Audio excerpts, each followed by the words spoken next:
Hello students. One option of graphing software you can use is Desmos. So if you type desmos.com, this is where the home page you will be brought to. And you may want to sign up first because it will make it easier later on to save file and everything so you do not lose your work. And you need to fill in your email address. So for instance, you can use your school email and then you can fill in a password, preferably not the same as your own email password. So just create a password here. You can click create account. So after that, anytime you want to work on Desmos, you can just log in and then you can just fill in your email and password.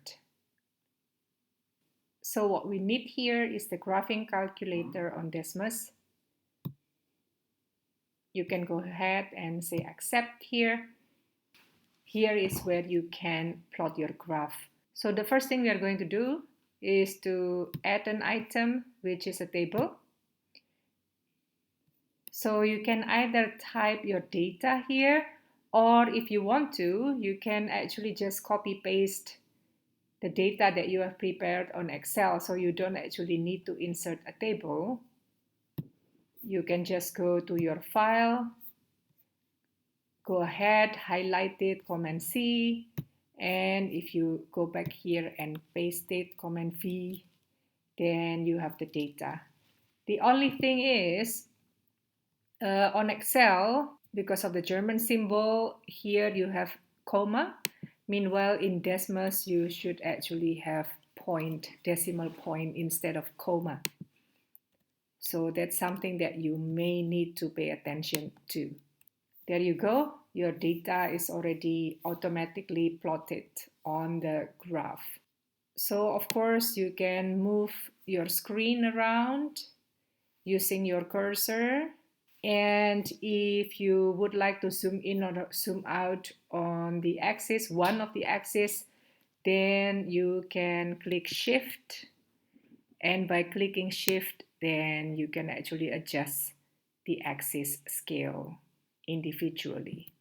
So again, if I click Shift here, then I can also adjust the x-axis individually.